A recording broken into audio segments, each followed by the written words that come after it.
Guys, welcome to Better Bachelor. My name is Joker with a face for radio and a voice for print. Well, Hollywood finally says the quiet part out loud. Something we've known for a while. Let me resize that.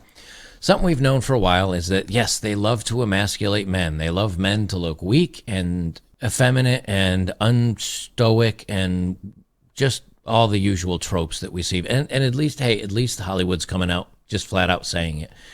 This is about the new Dungeons and Dragons movie that's coming out. And here's the thing. It looks a little funny. It looks kind of interesting, but the problem is that they decided to make Chris Pine, who is the lead man in this, I guess he's supposed to be maybe the thief or the rogue, and he's timid and scared. And of course, it's the stunning, brave woman that is either the barbarian or the warrior or the strong one of the group.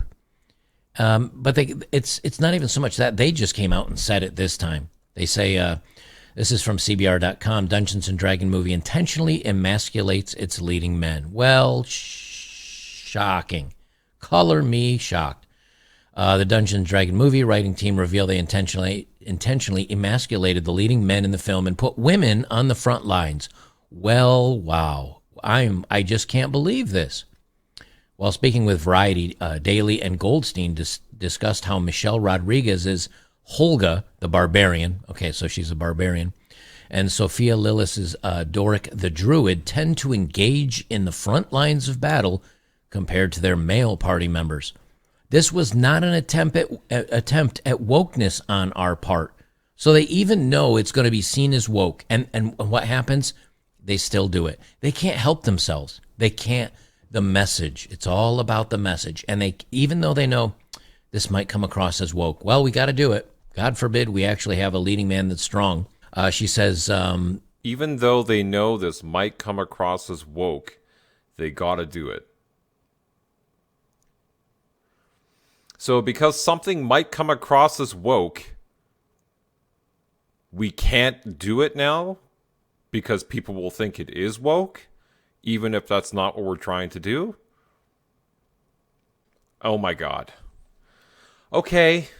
That sounds stupid. We liked that Holga is the bruiser and does the dirty work for Elgin, and he doesn't like to get his hands dirty. We also love emasculating leading men. But it's not woke, we promise. Okay.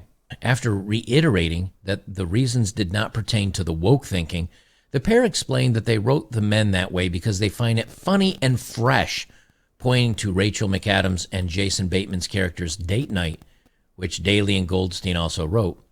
They also aim to do something similar with Tom Holland's Peter Parker and Robert Downey Jr.'s Tony Stark in Spider-Man Homecoming. We like our male heroes to be challenged and not simply heroic. Well, what's the story arc? There isn't. The guys start off weak, and it sounds like they are going to be weak. She says it's something that the pair found surprisingly difficult to achieve with leading actors in their films. While they did not name names, they noted that they had experience with a couple of male actors in the past who refused to look weak or vulnerable in a film. Now, what's weak and vulnerable to them may be different than us. Again, if the character arc is awful, then yeah, no male actor or no man wants to be seen as this. I mean, look what they did with Thor when they get to Love and Thunder and all the rest of it. They say they didn't have this problem with Chris Pine, who plays Edgin, the bard. Okay, so he's a bard, not a thief, in the movie. Instead, Pine reportedly enjoys making himself look as bad as possible, almost to a fault, to the point the team had to remind him he had to look heroic in some scenes. I'm going to play just a couple of seconds of this movie clip. I'm just going to pause it. I'm not going to say anything. I'm just going to pause it for a second or two to break up the copyright stuff. But I want you to pay attention to how... Okay, we'll watch it first and then I'll comment afterwards. On your knees. Okay, chop it off. Chop it off. Let's do it.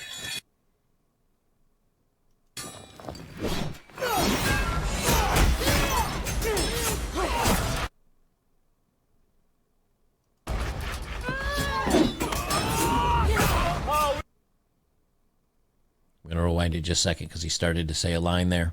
Oh, we got him now! We got him now as he's sitting there scrubbing his hands to get the ropes off. And she's, of course, doing all the actions, throwing people several feet into the air, flying around the room. You know what? I'm thinking they're probably sharper stairs somewhere else.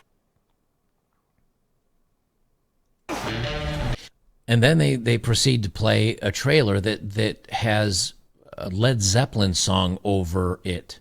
Again, this will work fine in a superhero movie like, say, Iron Man, because he's Iron Man, and they played songs by, rock bands, and they just proceed to play rock and roll music over the rest of this, and there's more scenes where the men are kind of the losers of it. Regardless of the part each member of the D&D Adventure Party plays, actor Hugh Grant, who plays the rogue, Forge Fitzwilliam in the film, noted that none of the main characters are particularly good at what they do. I think maybe what I responded to most in the script was that it's about losers. This little band of comrades, they're all a bit crap. You are not great at being a bard, Grant said, and the magician, paid by Justice Smith, is really bad. And then he says, what do they call magicians in Dungeons and Dragons? A sorcerer? He's not much good. And Michelle Rodriguez's character has been thrown out of whatever and is still in love with her husband, who's in love with someone else. But they go on to say, well, the women, or everybody's a bit crap at what they do. But here in the very opening scene, she literally takes out 5, 7, 10 guards by throwing them around the room and beating them up while her hands are tied. And then in the meantime, Chris Pine's just sitting there sawing, going, yeah, we got it, as he's trying to cut the ropes off. But at least Hollywood is now admitting we like emasculating our main characters. We're fine with that. But it's not woke, we promise, guys. Please come watch our movie. We promise it has nothing to do with female empowerment or being woke. It only has to do with strong women and emasculating men. Good luck to you. Good luck. So, as somebody who actually saw this movie, okay, I realize he did this video before the movie was out. So, he's commented on it from trailers and some news article. But I think it begs a bigger question. Why do we always do this? There's somebody who always does this, where they see something, they have surface level information, and then they make a whole pile of assumptions about it. And you're like, oh my God, they're doing this to men. Oh my God, they're doing this to women. It's actually ridiculous. We do this all the time. Now, this clip I'm looking at right now is just one example of it, and he's not the only person to do it. I don't even know what his real name is. I just know him as Better Bachelor. But we do this all the time with different things. And I feel like we need to stop taking people seriously and taking things seriously when we do this. Now, I had a friend, when this movie came out, I had a friend who actually said almost the exact same thing that he said. I don't know if he read the same article, but he went and told me that he didn't really want to see the movie, even though we play Dungeons and Dragons together and stuff. He didn't really want to see the movie because he saw that woman playing Boric or Bodrick, whatever the hell her name was, I forget now, the druid, and that she was kicking ass and all this, and then Rodriguez, was kicking ass, and it kind of just seemed like the men were sidelined, as well a couple other things, like the druid girl looked annoying and whatever. I'm thinking, you saw a 2-minute clip. Maybe you saw 3 different trailers that they put out, and maybe you saw a total of 5 minutes of the movie, and you've decided, based on those 5 minutes of a 2-hour movie, that this is what it is, and it's whatever. And the men are sidelined, and the women are this way, and they suck, and they're super. Well, they suck from a man's perspective, but they're like superheroes, and they do everything, and the men just are dickless. I'm sure I've done it at different points too. Okay, I saw this movie.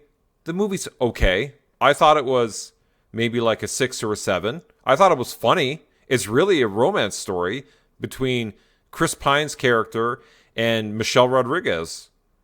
So it's really a romance story between them and how they look after his daughter and his backstory to explain why he's like the way he is which is he's not upfront and an upfront guy and doing all sorts of crazy moves and action and whatever, and he kind of like tries to avoid conflict, etc. It's because, one, he's a bard. If anybody knows anything about a bard, they literally sit in the back and they play a lute or a flute or something, and they inspire their party members. They're very good at talking. They're very good at convincing people to go in whatever direction they want. So they do things outside of fighting. So it would make sense that that's what he is. And in his literal backstory is he was part of a secret organization called the Harpers, who has like a strict code, and they're like badasses basically, and they hunt down evil people, whatever. So he was like hunting down all these evil people, bringing them to justice, and then he got a little greedy. He saw some money or some gold bars or something, and he took it, and he didn't realize that it was marked. And the bad guys tracked him via the mark, then killed his wife.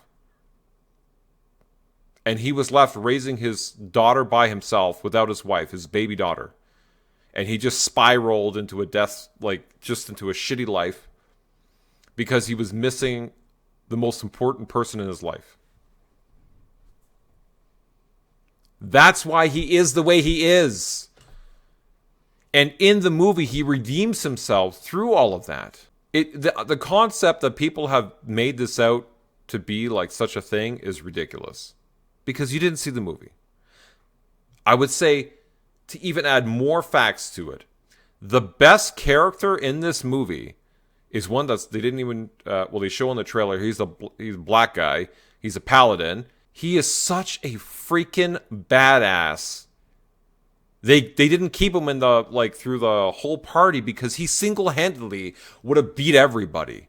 Like, he was so freaking amazing. It's like, I don't even want to spoil it because you're going to watch it. It was the best part of the movie for me. The 30 minutes or whatever, 45 minutes that he was in it and was part of the group. I was like, dude, this guy is the shit.